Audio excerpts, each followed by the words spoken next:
പാകിസ്ഥാൻ പട്ടാളത്തിൽ വൻ കലാപമാണെന്ന് പാകിസ്ഥാനിലെ പ്രധാനപ്പെട്ട ഡോൺ ന്യൂസ് പേപ്പർ തന്നെ റിപ്പോർട്ട് ചെയ്യുന്നു. ഏകദേശം 5000-ൽ പരം പട്ടാളക്കാർ കഴിഞ്ഞ 2 ദിവസം കൊണ്ട് ബലൂചിസ്ഥാൻ ഇഷ്യൂ പാകിസ്ഥാൻ പട്ടാളത്തിൽ നിന്ന് റിസൈൻ ചെയ്തു പോയി. ചില പാകിസ്ഥാനിലെ ഈ ഓഫീസേഴ്സും പട്ടാളം തമ്മിലുള്ള അടി ഭയങ്കര രൂക്ഷമായി. ചില പട്ടാളക്കാർ ഓഫീസേഴ്സിനെ വെടിവെച്ചു കൊന്നു, സീനിയർ ഓഫീസേഴ്സിനെ. അതായത് പാകിസ്ഥാൻ പട്ടാളത്തിന്റെ ഇത്രയും നാളത്തെ ചരിത്രത്തിൽ ഇതേപോലെ ഇന്റേണൽ കലാപം ഉണ്ടായിട്ടില്ല. ഞാൻ പറയുന്നതല്ല, പാകിസ്ഥാനിലെ ഡോൺ പത്രം പറയുന്നതാണ്. ഉറുദു പത്രങ്ങൾ മുഴുവൻ ഇത് മാത്രമാണ് റിപ്പോർട്ട് ചെയ്യുന്നത്. അവരൊക്കെ സോഷ്യൽ മീഡിയയിൽ പലതും പറയുന്നുണ്ട്. അവർക്ക് ഈ ജോലിയെക്കാളും ഈ പാകിസ്ഥാൻ പട്ടാളത്തിന്റെ ഈ നാഷണാലിറ്റിയെക്കാളും ഏറ്റവും നല്ലത് എവിടെയെങ്കിലും ചെന്ന് ഏറ്റവും മോശമായ ജോലി മിഡിൽ ഈസ്റ്റേൺ രാജ്യങ്ങളുടെ പേരുകളാണ് പറയുന്നത്. അവിടെ പോയി ജോലി ചെയ്താൽ നല്ല ശമ്പളവും കിട്ടും, മാന്യതയും കിട്ടും. കാരണം പാകിസ്ഥാന്റെ പട്ടാളത്തിന്റെ കയ്യിൽ വെപ്പൺസ് പോലും ഇല്ല ഈ ബലൂച്ചിനെ നേരിടാൻ. ആ ഒരു കണ്ടീഷനിലാണ് ഓഫീസേഴ്സ് പറയുന്നത്, അത് ചെയ്യേ, ഇത് ചെയ്യേ, തകർക്ക്, അറ്റാക്ക് ചെയ്യുക. കാരണം ബലൂച്ചിന്റെ പിടിച്ചു നിൽക്കാൻ പറ്റുന്നില്ല. അതാണ് BLA എന്ന് പറയുന്ന പോരാളികൾ ശക്തമായ നിലയിലാണ് പോകുന്നത്. ഇനി അടുത്ത റിപ്പോർട്ടുകൾ വരുന്നു, അതിനേക്കാളും കേമമാണ്. അതായത് ബലൂചിസ്ഥാനില് പല മിലിറ്ററി കന്റോൺമെന്റിലുള്ള പാകിസ്ഥാൻ പട്ടാളം, അതായത് ഏകദേശം പല ബറ്റാലിയൻ റെജിമെന്റുകൾ, അവരൊക്കെ കീഴടങ്ങി. അവർ ഒറ്റ അപേക്ഷയേ ഉള്ളൂ, ബലൂചിസ്ഥാൻകാർ അവരെ കൊല്ലരുത്, അവർ ബലൂചിസ്ഥാന് വേണ്ടി നിലനിൽക്കാൻ ബലൂചിസ്ഥാൻ ആർമിയായിട്ട് പ്രവർത്തിക്കാൻ തയ്യാറാണ്. കാര്യങ്ങൾ ഇവിടുന്ന് എങ്ങോട്ട് പോയി. അതായത് ബലൂചിസ്ഥാൻ ഏതാണ്ട് പൂർണ്ണമായിട്ടും വരാൻ പോകുന്ന ചില ദിവസങ്ങൾക്കുള്ളിൽ അവരെ സ്വാതന്ത്ര്യം കിട്ടി എന്ന് ഡിക്ലെയർ ചെയ്യാൻ പോവുകയാണ്. അതാണ് ഇപ്പോഴത്തെ പോക്ക് കണ്ടിട്ട് മനസ്സിലാക്കാൻ സാധിക്കുന്നത്. കാരണം പാകിസ്ഥാന്റെ എത്രയോ ബറ്റാലിയനും റെജിമെന്റും ഒക്കെ പറയുന്നു അവർക്ക് താല്പര്യമില്ല പാകിസ്ഥാനിന്റെ കൂടെ നിൽക്കാൻ. കാരണം ഈ ബലൂച്ചിനോട് അടിച്ചു നിൽക്കാൻ പാട്. ഇവർക്ക് ഏറ്റവും കൂടുതൽ ഷോക്കിംഗ് ആയത് ഏകദേശം 214 പാകിസ്ഥാൻ പട്ടാളക്കാരെ ബലൂച്ചുകൾ എക്സിക്യൂട്ട് ചെയ്തതാണ്. കാരണം സാധാരണ റംസാനുമായിട്ട് വീട്ടിൽ പോയ പട്ടാളക്കാര്, അതായത് ഇവർ പോയത് സിവിലിയൻ പ്ലെയിൻ ക്ലോത്തിലാണ് പോയത്. അപ്പൊ അവരെ ഇതേപോലെ എക്സിക്യൂട്ട് ചെയ്ത് കഴിഞ്ഞപ്പോൾ അതിനെ പ്രതികരിക്കാൻ അവരുടെ അടുത്തെത്താൻ പോലും പാകിസ്ഥാൻ പട്ടാളത്തിന് കഴിയുന്നില്ല.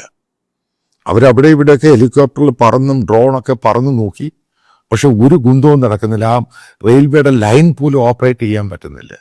ഇതുമായിട്ട് ബന്ധപ്പെട്ട് മറ്റ് പല ഡെവലപ്മെന്റ് ഉണ്ടായിട്ടുണ്ട്.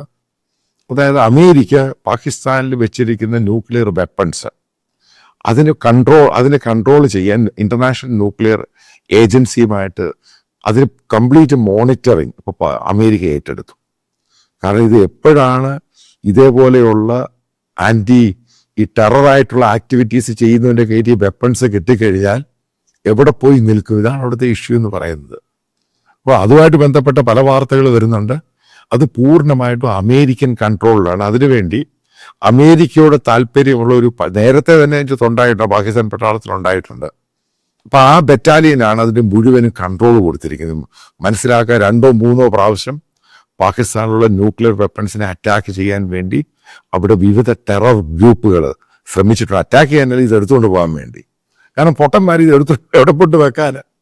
അപ്പൊ ആ രീതിയിൽ വരെ അവിടെ 2 പ്രാവശ്യം പ്രശ്നമുണ്ടായിട്ടുണ്ട്. അപ്പൊ അതിന്റെ പേരിൽ തന്നെ അമേരിക്ക ഇതിനെ മോണിറ്റർ ചെയ്യുന്നുണ്ട്. കാരണം ഇത് വല്ലാത്ത സാധനം ഇരിക്കുന്നത്. അപ്പൊ ഇത് ഇവരുടെ കയ്യിൽ കൊടുത്താൽ പ്രശ്നമാകും. ഇതിന്റെ പേരിൽ ഇന്റർനാഷണൽ ആറ്റോമിക് എനർജി കമ്മീഷൻ അമേരിക്കയുമായിട്ട് ജോയിന്റ് ചെയ്തിട്ട് നേരത്തെ ഒരു ഫോർമുല തയ്യാറാക്കി ഇത്ര പട്ടാളക്കാരെ അതിന്റെ ചുറ്റിലും വെക്കണം. അതിന്റെ ഫുൾ കൺട്രോൾ അമേരിക്കയായിരിക്കും നോക്കുന്നത്.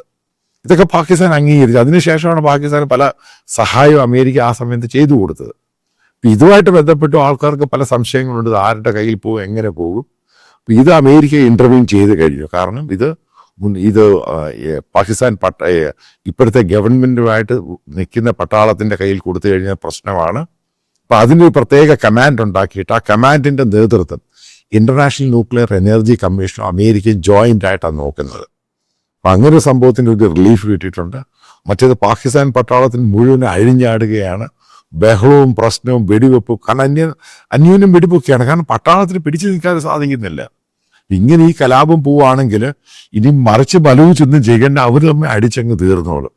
ഇതിനെ ഈ മതപരമായിട്ട് കൊണ്ടുവന്ന് നശിപ്പിച്ചത് മുഴുവനും ഈ പാകിസ്ഥാൻ ഭരിച്ചവർ ഈ സിയാവുകളൊക്കെ തുടങ്ങി ബാക്കി എല്ലാവരും ഇതിനെ നശിപ്പിച്ചു. ആണ് ഒരു പ്രൊഫഷണൽ ട്രെയിൻഡ് പട്ടാളമായിരുന്നു പാകിസ്ഥാൻ്റെ. നിങ്ങൾക്കറിയാം പാകിസ്ഥാൻ പട്ടാളക്കാർ താടി വെക്കത്തില്ല. കാരണം അത് പഴയ ഈ പട്ടാളക്കാരൻ്റെ ഒരു ഡിസിപ്ലിൻ ഉണ്ടല്ലോ, ഒരു താടി വെക്കത്തില്ല. കാരണം ഇത്രമാത്രം ഇസ്ലാമിക രീതിയാണെങ്കിലും അതാണ് അവർ ഫോളോ ചെയ്ത്. അതിനെയാണ് നശിപ്പിച്ച് അതിനകത്ത് മുഴുവൻ ടെററിസവും മതവും എല്ലാം കയറ്റി അതിനെ കോളമാക്കി അവസാനം അവന്മാർ തമ്മിൽ തല്ലി വെടിവെക്കുന്ന രീതിയിലോട്ട് മാറി. ഇതാണ് ഇപ്പോഴത്തെ പാകിസ്ഥാന്റെ ഏറ്റവും ലേറ്റസ്റ്റ് ആയിട്ടുള്ള അപ്ഡേറ്റ് എന്ന് പറയുന്നത്. ഈ പറയുന്നത് ഒരു റിക്വസ്റ്റാണ്, പക്ഷേ ഇത് മാൻഡേറ്ററി അല്ല. ഈ ചാനൽ പൂർണ്ണമായിട്ടും ഫ്രീ ആയിരിക്കും. പക്ഷെ നിങ്ങൾക്കറിയാം ഈ യൂട്യൂബ് ഗൂഗിളിൽ നിന്ന് കിട്ടുന്നത് അത് ഒരു പരിധി വരെ അതിനകത്ത് ഇതിൻ്റെ എക്സ്പെൻസുമായിട്ട് കമ്പയർ ചെയ്യാൻ പറ്റുകയുള്ളൂ. അപ്പം ഇതിൻ്റെ താഴെ ഇതിൻ്റെ കമൻറ്റ് ബോക്സിൽ അപ്പം ബാങ്ക് ഡീറ്റെയിൽസും കറണ്ട് അക്കൗണ്ടാണ് പിൻ ചെയ്തിട്ടുണ്ട്. പിന്നെ വീഡിയോയിൽ ഇതിൻ്റെ സ്കാനറുണ്ട്. അപ്പം നിങ്ങൾക്ക് താല്പര്യമുള്ളവർക്ക് അത് കോൺട്രിബ്യൂട്ട് ചെയ്യാം. മേക്ക് ഇറ്റ് ക്ലിയർ, ഇത് കംപ്ലീറ്റ്ലി ഫ്രീ ആയിരിക്കും. കുറച്ച് എക്സ്പാൻഷൻ പ്ലാനുകളൊക്കെ ഉണ്ട്. നല്ല മാൻ പവർ വേണം, കുറച്ച് കൂടുതൽ നല്ല ടെക്നോളജി വേണം. അതിനൊക്കെ സ്പെൻഡ് ചെയ്യണം. കാരണം ആൾക്കാരുടെ വ്യൂസ് കൂടുന്നുണ്ട്. നിങ്ങൾക്കറിയാം എനിക്ക് ഈ പറയുന്ന ഒരു വലിയ സബ്സ്ക്രിപ്ഷനൊന്നുമില്ല. സഹകരിക്കാൻ താല്പര്യമുള്ളവർക്ക് സഹകരിക്കാൻ. ഒരു കാരണവശാലും ഇത് നിർബന്ധമോ മാൻഡേറ്ററി അങ്ങനെ ഒന്നും തന്നെയല്ല.